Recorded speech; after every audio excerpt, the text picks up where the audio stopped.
My name is Marion Turner, sir, and this is the minute I finally stopped whispering inside my own house. I was standing at the sink, sunlight spilling over the laminate counter, when I saw it. My cobalt blue wedding plate wedged on top of banana peels and a crumpled paper towel. The chip on its rim flashed like a small moon. 45 years of breakfasts and birthdays, dumped into the trash as if you could throw away time. Vanessa leaned against the island with her phone, the camera aimed over my shoulder the way you'd frame a before and after. "Mom, these things are filthy," she said. "They smell like the closet. We need a fresh look." Evan agrees. Something warm tightened in my chest, and for a second I listened to the tick of the kitchen clock, as if the house itself were waiting to see what I would do.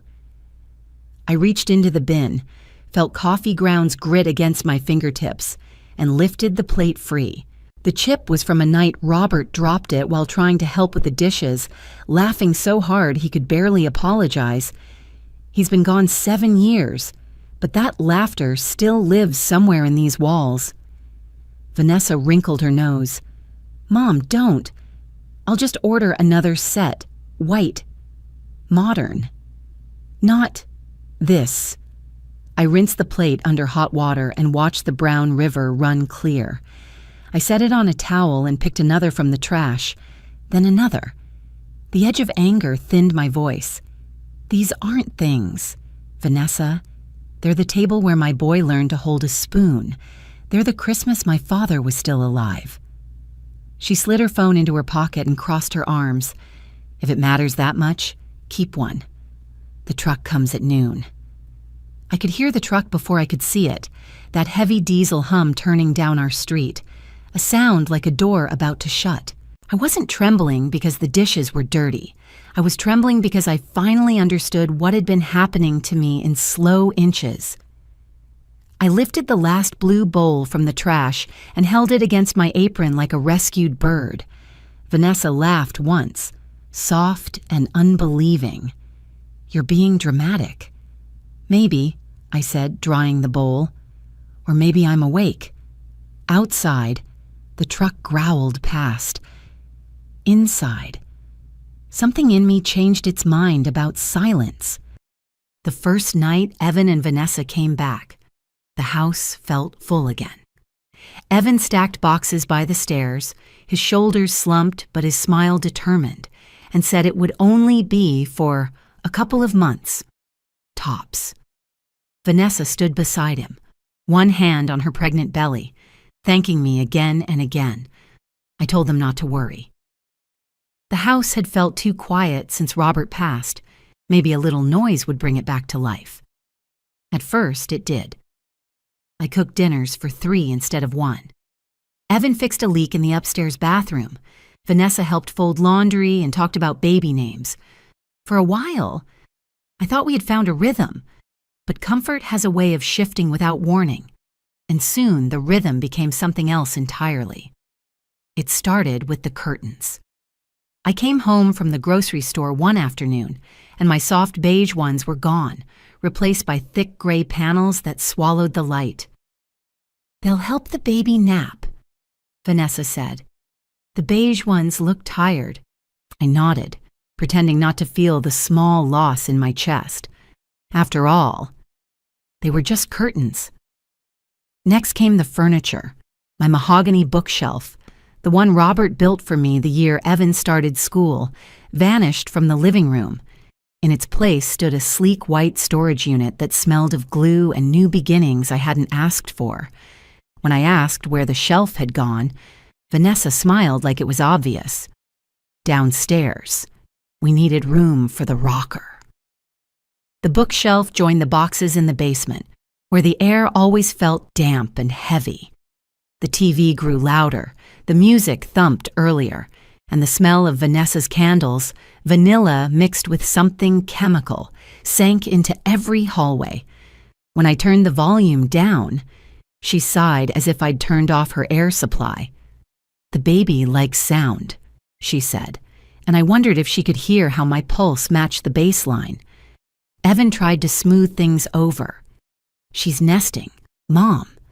It'll calm down after the baby. I believed him because mothers believe their sons, especially when it's easier than seeing the truth. By the 3rd month, I found my favorite robe shoved behind winter coats in the back of the closet. "It sheds," Vanessa said without looking up from her phone. "And the smell gives me a headache."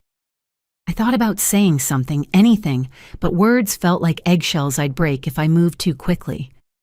When the baby arrived, she was perfect. Tiny fingers, quiet breath, eyes the color of summer honey. I cried when I first held her, and for a few weeks, the tension softened. I told myself all of this, the noise, the mess, the gray curtains, was worth it for the baby. Then the crib appeared in my bedroom. Vanessa explained it as if she were doing me a favor. "We'll take the master. The baby wakes every few hours, and we need space for the monitor and the fridge." She smiled that soft smile that always ended the conversation before it started. Evan agreed, rubbing his neck the way he did when guilt brushed too close. I slept that night in the small guest room across the hall, staring at the ceiling fan, wondering how a woman could own a house and still feel displaced inside it. Bills began to pile up, groceries, utilities, the extra doctor's visits, all in my name. When I mentioned the rising costs, Vanessa tilted her head. "We'll contribute once Evan's new job starts. You know we're good for it." I did know. They were my family. That's what made every small theft feel excusable. Until one Sunday, at the flower stand after church, I reached for my credit card and found it missing. My purse felt lighter, emptier. That hollow sound when you know something isn't where it should be. I drove home with a knot in my throat. "Maybe you left it at the store," Evan said, scrolling through his phone. "Vanessa might have grabbed it by mistake." By mistake. That's what he called the designer bag she carried the next week, the one that shimmered under kitchen light. That's what he called the new dishes, plain white, glossy, lined up in my cabinets like strangers. Every time I tried to reclaim something small, I heard the same reply. "We're a family. Mom." Family, I realized, had become a word that meant mine. For now. One night, the baby cried, and I woke to find Vanessa pacing the hall, her phone flashlight bouncing off the walls. "Can you keep her for a bit?" she asked, thrusting the baby into my arms. Her eyes were hollow. "I need sleep." I held the child and rocked her until dawn, my back aching, my heart somewhere between pity and warning. It took 8 months for the realization to settle. I wasn't living with them. They were living through me.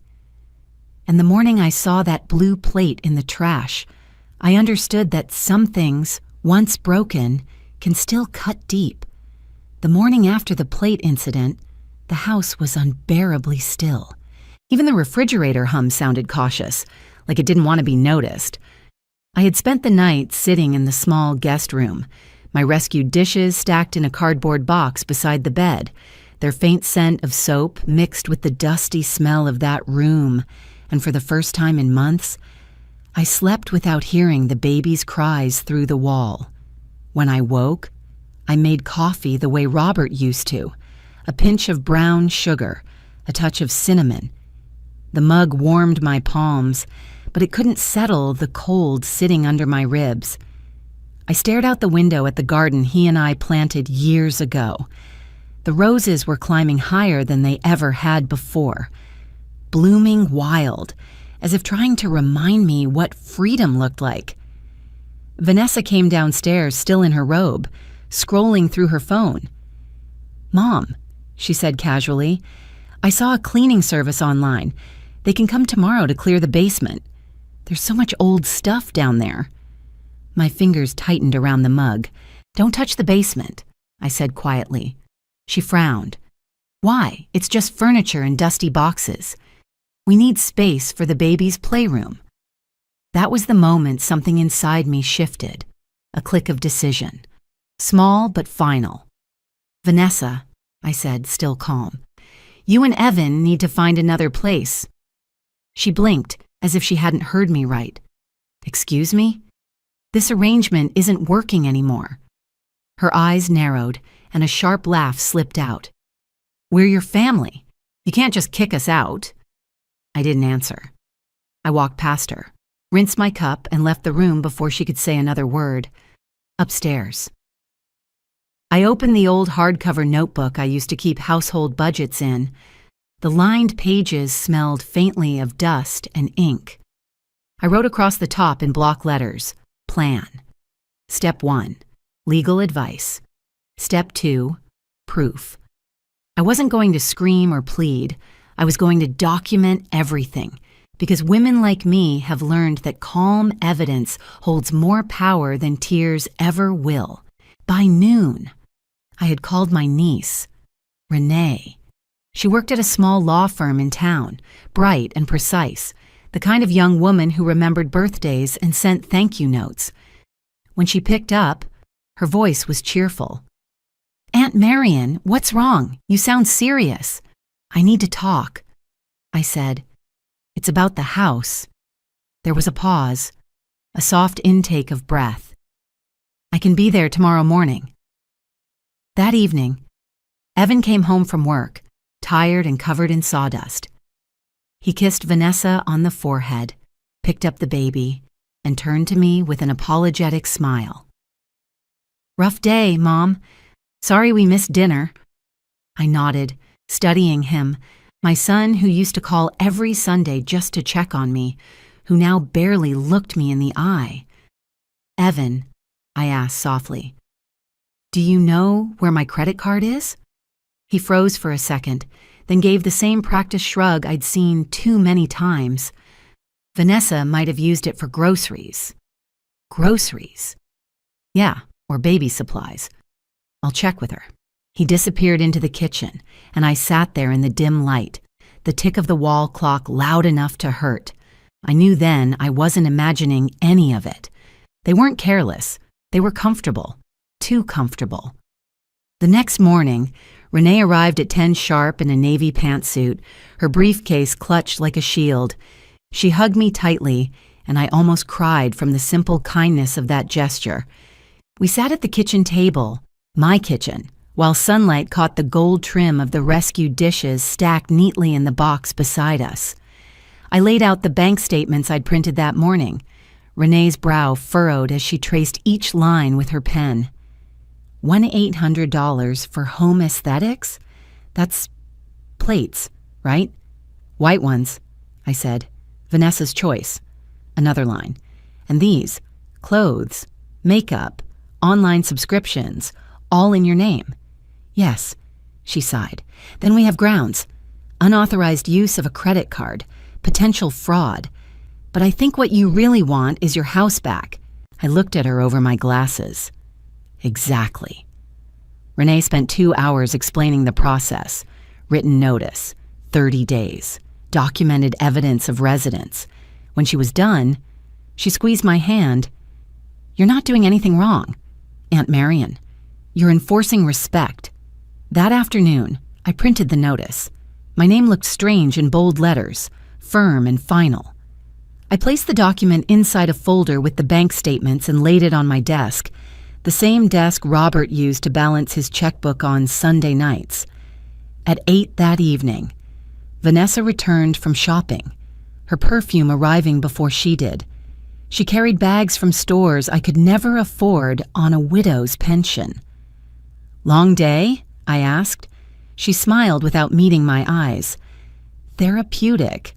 I nodded. "Enjoy it while you can." She blinked. "What's that supposed to mean?" "Tomorrow," I said. "We're going to have a family talk." Her laugh was small and uncertain. "You sound dramatic, Mom." "Maybe," I said again, using the same tone as that morning with the dishes. "Or maybe I'm finally awake." That night, I didn't pace or cry. I wrote down every detail, every date, every receipt. I wasn't planning revenge. I was planning justice. When I turned off the lamp, The room was dark except for the moonlight touching the blue of the rescued plates. They looked almost alive, the edges gleaming softly, as if waiting for me to follow through. And for the first time in a long time, I wasn't scared of what tomorrow might bring. The next morning, I woke before dawn. My heart was steady, not racing like it used to when I heard their footsteps upstairs. I dressed carefully, the way you do when you expect a storm but intend to walk through it anyway. Downstairs, I brewed coffee and opened the windows wide. The air was crisp, and the curtains fluttered like they were finally breathing again. Evan came down first, rubbing his eyes. "Morning, Mom," he mumbled, heading straight for the fridge. He stopped when he saw the papers on the kitchen table. The eviction notice, the printed bank statements, the photographs I'd taken of the damaged furniture, the receipts from the card. "What's all this?" he asked, his voice wary. I looked at him, really looked at him. The man who used to run barefoot through this kitchen with peanut butter on his hands, who once built me a crooked birdhouse for Mother's Day. "It's the truth, Evan," I said softly. "You and Vanessa need to move out." He frowned, the confusion fading into something harder. "Mom, you can't be serious." Before I could answer, Vanessa came in, her hair still damp from the shower, her phone glued to her palm. She stopped dead when she saw the folder. Her voice went sharp. "What is this supposed to be?" I gestured toward the table. "Evidence, bank records, unauthorized use of my card. You've been spending money that isn't yours." She crossed her arms and laughed under her breath. "You're overreacting, and we're family. Families share things." "Not this," I said. "Not my savings, not my home." Her lips curled. "You'd really throw out your own son's family over a few receipts?" My son opened his mouth, but I held up a hand. "Evan, I'm not angry at you. I know you've been working hard, but your wife crossed lines I can't ignore. This isn't about punishment. It's about respect." Vanessa's voice rose. "You think respect means living like it's 1975? Everything in this house smells like the past. Those plates, that furniture, even you. We've been trying to help you move on." I felt the blood rush to my ears, but my voice stayed even. "Throwing away the things I love isn't helping. It's erasing me." She rolled her eyes. "You're being dramatic. You always are." Something in me hardened. I reached for the manila folder and pulled out the last page, the notice, signed and dated. "You have 15 days, I said, "to pay what you owe and move out, or I'll take it to court." Vanessa's face went white. "You can't do that." "I already have," I said quietly. "My lawyer filed the paperwork this morning." Evan looked between us, his mouth slightly open, his eyes wide and frightened. "Mom, you filed?" "Yes," I said, softer now. "Because I need my home back, and because if I don't stand up for myself now, I never will." Vanessa stepped closer, anger trembling in her voice. "You're unbelievable. No wonder, Robert." I cut her off before she could finish. "Don't say his name." The air between us went still. Even the baby monitor on the counter seemed to stop humming. Evan's voice broke the silence. "Enough, Vanessa. That's enough." She turned to him, stunned.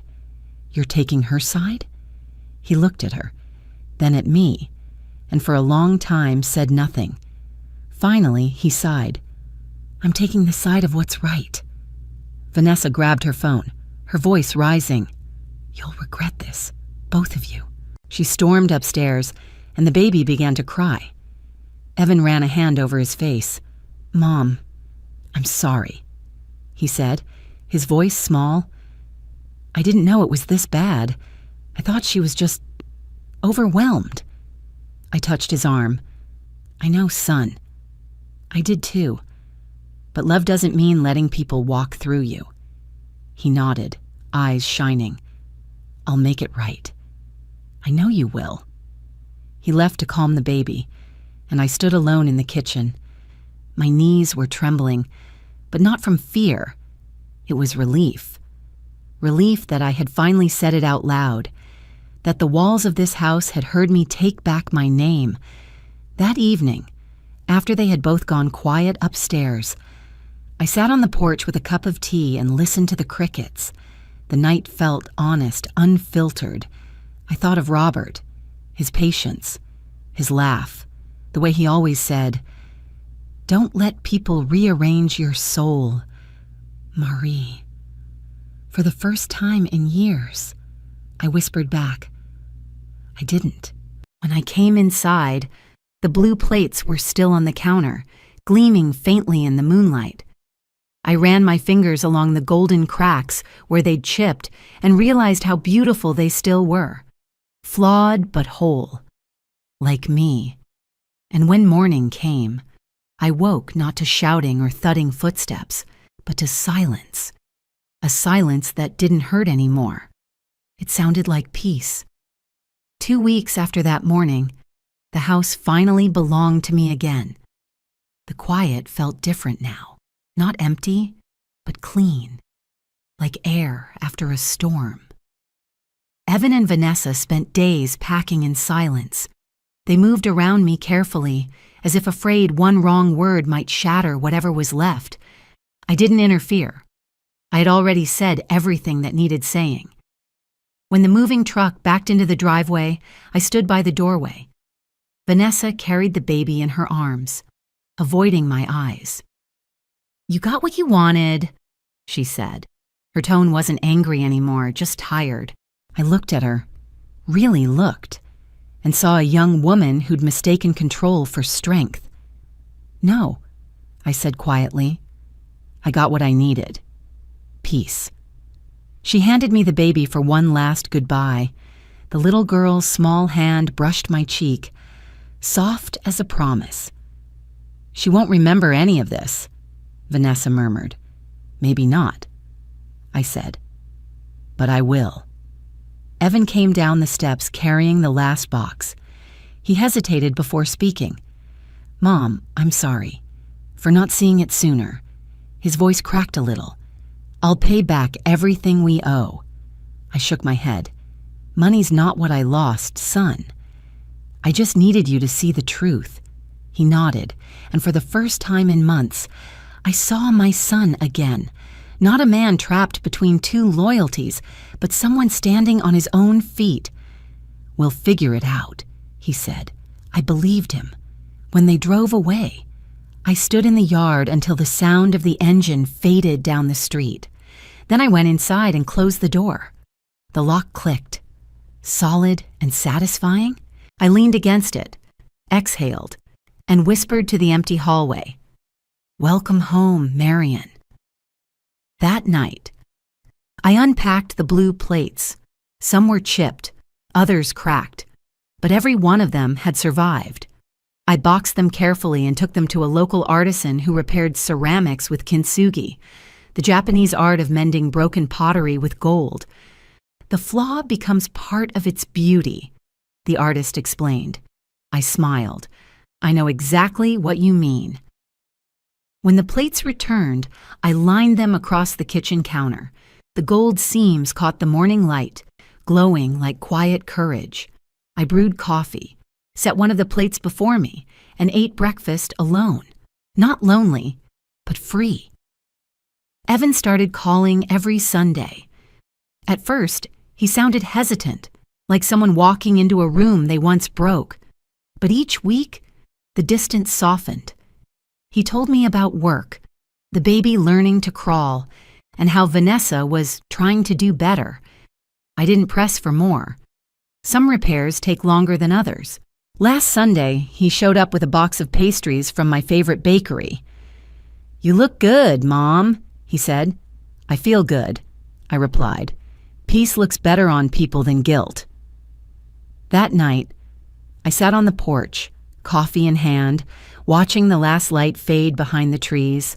The repaired plate rested beside me, gold glimmering under the sunset. People think forgiveness is for others. It isn't.